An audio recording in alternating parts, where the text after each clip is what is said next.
І дозвольте мені так оголосити нашого третього спікера, також з Італії. Так, ПАТРІЦІЯ БОНАДОННА. Дуже цікава лекція, я її слухала. Вона виступала на яках з тою лекцією. Це «МАСТОЦИТОЗ ТА АНАФІЛАКСІЯ». І ми з Аліною її слухали в Ізмірі в Туреччині. І персонально з нею маємо фотографію. Так, дуже цікава лекція, тож до вашої уваги. Скільки вона хвилин? Everyone, and thank you for the kind invitation of your annual meeting. I am Patrizia Bonadonna. I work in Verona General Hospital. Verona is a small but a beautiful city in the north of Italy, and it is the city where I work in the university hospital. I work in the allergy department. And this is my group. Our department is one of the most important outpatient clinics of allergic disease. Every doctor in the group has a specialized field of research clinic. My field of research is immunoophthalmology, drug allergies in general, and clonal mast cell disorder. We have also a multidisciplinary group where different types of specialists collaborated together because mastocytosis is a disease which requires a multidisciplinary approach. The mast cells, we know, are one of the major effector cells of allergic reaction. But the degranulation is not only mediated by IgE, but also because mast cells display a number of clinical relevant receptors where drugs, venom, and others can stimulate directly the mast cells, leading to degranulation. And this release of mediator from mast cells causes a series of severe and recurrent symptoms, and this condition is named mast cell activation syndrome. The symptoms observed in these patients are many, but one of the most severe symptoms is anaphylaxis. The mast cell activation syndrome is a clinical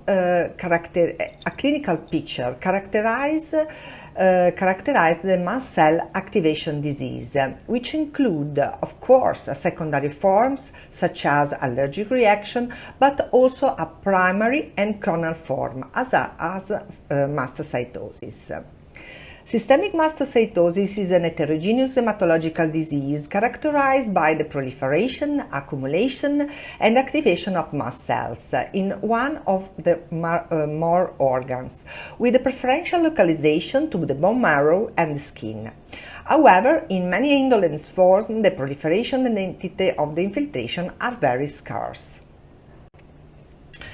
This accumulation of the mast cell is caused by a mutation in the c-KIT gene, with subsequent alteration of the c-KIT receptor for the cell factor, which is a growth factor for the mast cell.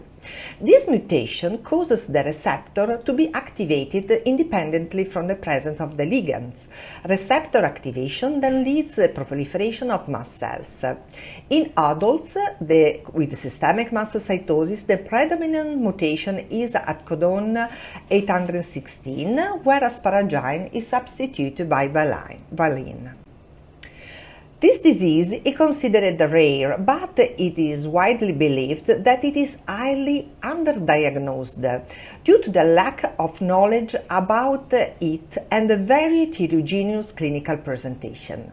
The reported prevalence in Europe of adult mastocytosis is 10 to 100,000 inhabitants. We believe that the growing diffusion of sensitive diagnostic methods and the creation of multidisciplinary group dedicated of mastocytosis will allow us to document a great number of systemic diagnoses. Indeed, at this moment, in the Verona province, where there is a very active multidisciplinary group, the prevalence is higher.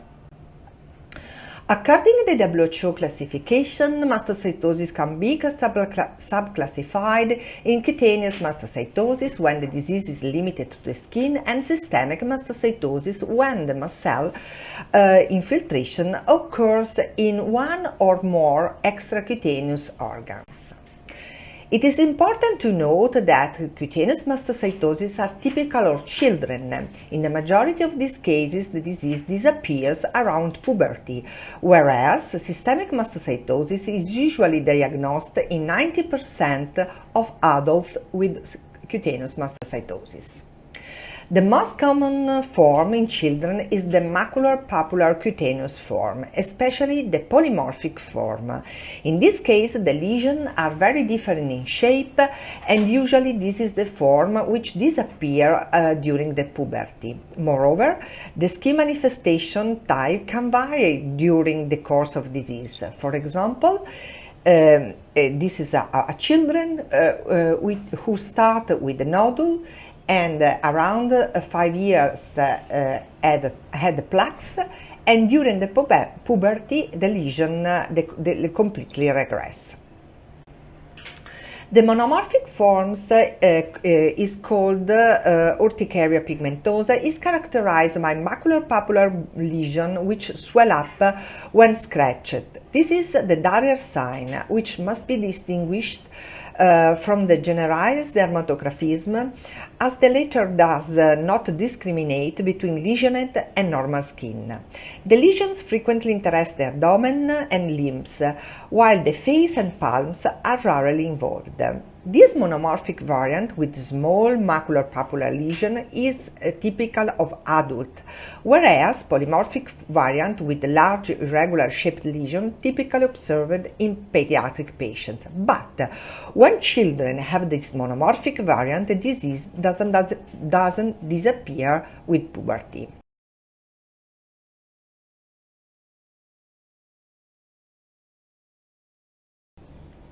Systemic mastocytosis includes the non-advanced and advanced form. The form which is mostly interesting for us as allergists are the non-advanced form.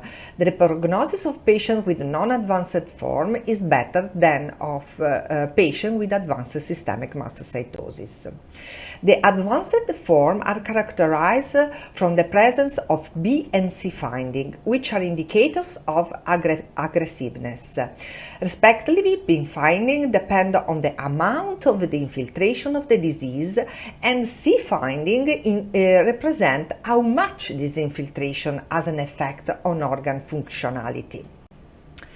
Therefore, the non-advanced form have low infiltration and total absence of damaged organs. Moreover, among the non-advanced form, there is bone marrow mastocytosis, that is a systemic mastocytosis without skin lesion, characterized by low mast cell burden, low serum tryptase level, and frequent association with anaphylaxis, mainly after Hymenoptera sting. As a very good prognosis, these forms. Then there are indolent systemic mastocytosis, that is a systemic mastocytosis with skin lesions, usually with a good prognosis, and smoldering form characterized by an higher disease burden than in indolent systemic mastocytosis, but it has still good prognosis in the most patients. The aggressive form are characterized by signs of organ damage due to a mast cell infiltration, and patients have a reduced life expectancy and poor prognosis.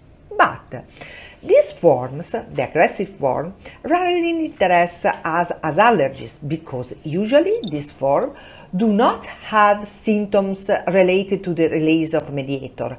Actually, the aggressive form usually are not associated to anaphylaxis, because the excessive release of mast cell mediator in this patient is less than in common compared with patients with an indolent form.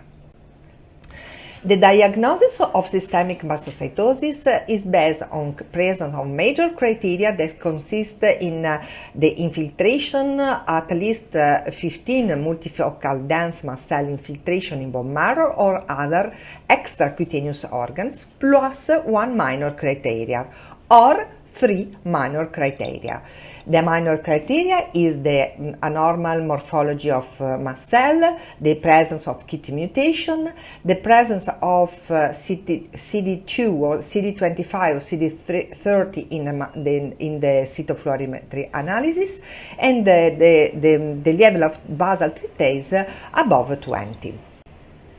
Coming back to the clinical aspect of this disease, upper stimulation mast cells secrete pro-inflammatory and vasoactive mediators. These mediators are responsible for the multiple symptoms observed in these patients. Therefore, subjects with systemic mastocytosis may experience symptoms due to the massive mast cell activation and release of mediator in various organs. One of the most severe symptoms is anaphylaxis, and it has been observed that anaphylaxis could be the unique and most common expression of this disease.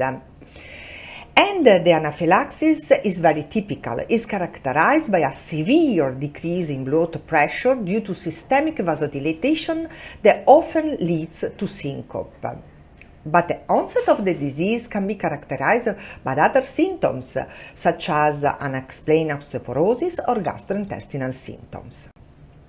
As you can see, the prevalence of anaphylaxis in patients with mastocytosis is 100 times more frequent than in general population. But likely in children is less frequent than in adults. And as Brockno study show, the risk of anaphylaxis in children is limited in those who have a very extensive skin disease.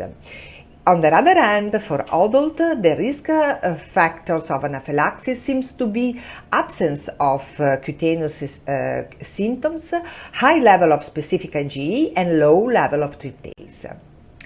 In the last years, an American group discovered this very common genetic trait that causes the increase of number of copy of gene which code the alpha tryptase, and these subjects are characterized by an increase of level of tryptase. This is hereditary alpha tryptasemia. And among patients with systemic mastocytosis and concomitant alpha tryptasemia was associated with increased risk for systemic anaphylaxis, especially for Hymenoptera venom, in respect to patients with systemic mastocytosis but without alpha hypertryptasemia. The anaphylaxis in patients with mastocytosis present very clinical features. These are severe cardiovascular sign, symptoms with syncope, and urticaria angioedema are very rare. We know that in the general population, the most common trigger of anaphylaxis are food and drug. Instead, in patients with mastocytosis, the most common trigger of anaphylaxis in Hymenoptera stings. And there is a very strong correlation between mastocytosis and Hymenoptera venom allergy, not only because it is the most common trigger of anaphylaxis, but also because the prevalence of Hymenoptera venom allergy in patients with systemic mastocytosis is higher than in general population. On the other hand, the prevalence of clonal mast cell disorder in patients with Hymenoptera venom allergy is higher than in general population. As you can see in our recent update of our data, 15% of patients with Hymenoptera venom allergy has a clonal mast cell disease, a mastocytosis. And the patients with venom-induced anaphylaxis and mastocytosis have a characteristic phenotype. The association between Hymenoptera venom allergy and mastocytosis was initially described in patients with urticaria pigmentosa. For this reason, for years, the diagnostic workup for systemic mastocytosis in patients with Hymenoptera venom allergy has been usually limited to those with urticaria pigmentosa, because cutaneous mastocytosis or systemic mastocytosis with skin involvement was believed to represent the majority of this subject. Contrary to this, in the latter years, it has been shown that Hymenoptera venom allergy is more frequent in patients without skin involvement by mastocytosis. And this is very important point, because if we focus our attention only in the skin, we are sure risk to miss some very important diagnosis. Bone marrow mastocytosis represents as a provisional variant of systemic mastocytosis without skin involvement and characterized by low mast cell burden, low serum tryptase level, and associated frequently with anaphylaxis, mainly after menopteran stink. Otherwise, these patients are often symptoms-free, and therefore the diagnosis remains unknown or is established only after several years. Therefore, the bone marrow mastocytosis is characterized by low mast burden, low serum tryptase, frequent association with anaphylaxis after Hymenoptera sting, and the prognosis is very good. Therefore, the association between mastocytosis and Hymenoptera venom anaphylaxis is very strong, but not all the patients who have experienced... Шановні колеги, тут така ситуація, що дана доповідь ще буде звучати 5 хвилин. Вона є перекладена повністю українською мовою. Трошки перепутали, не той запис дали, і буде викладена українською мовою в перекладі в запису. Я думаю, як на вашу думку, давайте порадитися, чи ми її зараз спинимо, чи ще дослухаємо. Оскільки я знаю, що всі англійську мову прекрасно знають. Прошу, дослухаємо. Значить, наступна доповідь Марія Торес, 31 хвилина, в будь-якому випадку ми мусимо скоротити. Тому цю дослухаємо, наступна доповідь, ми трошечки тоді скоротимо, у нас виходу не буде. Значить, давайте тут вже до кінця дослухаємо.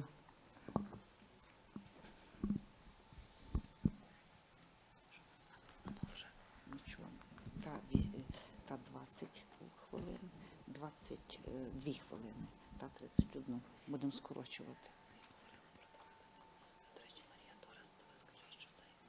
They can recognize the whole molecule of beta-lactam. However, we were not able to show with us the importance of this IgG.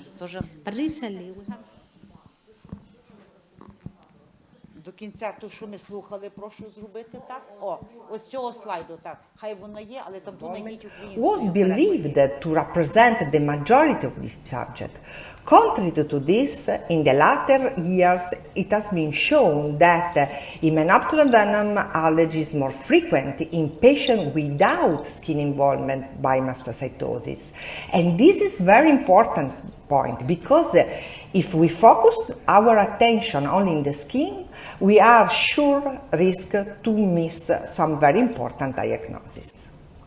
Bone marrow mastocytosis represents as a provisional variant of systemic mastocytosis without skin involvement and characterized by low mast cell burden, low serum tryptase level, and associated frequently with anaphylaxis, mainly after menopteran stink.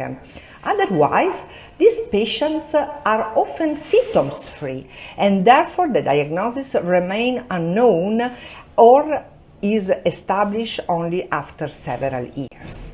Therefore, the bone marrow mastocytosis is characterized by low mast burden, low serum tryptase, frequent association with anaphylaxis after Hymenoptera sting, and the prognosis is very good. Therefore, the association between mastocytosis and Hymenoptera venom anaphylaxis is very strong, but not all the patients who have experience of an Hymenoptera venom allergy necessarily are affected of mastocytosis. On the other hand, the bone marrow biopsy is an invasive procedure, therefore it is important to select a patient who should undergo a bone marrow examination. The REMA score, that is a clinical score, very useful in this case in order to understand which are the patients who have to undergo the bone marrow biopsy and the patients who do not undergo. And the REMA score, therefore, has been used to screen the patients presenting with systemic anaphylaxis but lack typical sign of cutaneous mastocytosis. And this score has a very good sensitivity and specificity. I want to show an example. This is a man who had an anaphylactic shock with a loss of consciousness after a vascular sting, with very low blood pressure. Therefore, men, absence of urticaria angioedema, presence of syncopes. The level of tryptase of this patient is very low, therefore less than 15. The sum of this score is 4. Therefore, this man have undergo the bone marrow biopsy. But why is so important to do an early diagnosis in this patient? First of all, because all patients have as a risk of osteoporosis, because these patients have to undergo a lifelong venom immunotherapy, and because these patients they have to have the 2 auto-injector epinephrine adrenaline. The preferential association of mastocytosis with Menoptera sting reaction is well known, but there are few data on the prevalence of clonal mast cell disorder in subjects with severe systemic reaction due to drugs.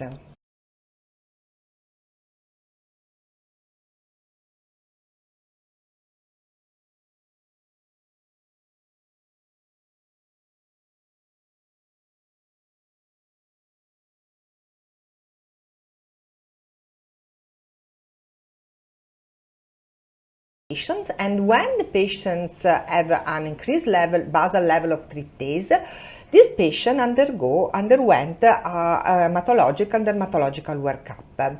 We compare this patient with a control group of patients with allergic venom allergy in order to know or to see if the patient with drug and food allergy has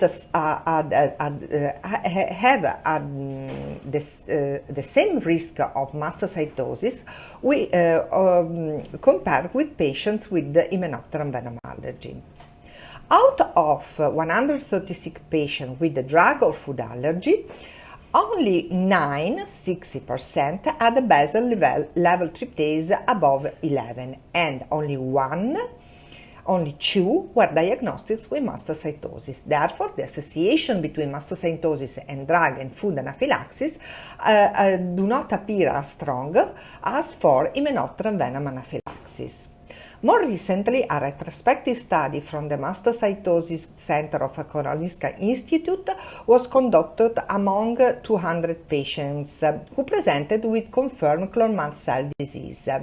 And the author showed that the food anaphylaxis is of course more than in general population, but not so high as compared with the Hymenopteran venom allergy. Therefore, also this author show that the correlation between mastocytosis and food and drug allergy is not so strong like in patients with Hymenoptera. By the contrast, patient with idiopathic anaphylaxis is very common in patients with clonal mast cell disorder. Therefore, in this patient, we are always to suspect mastocytosis.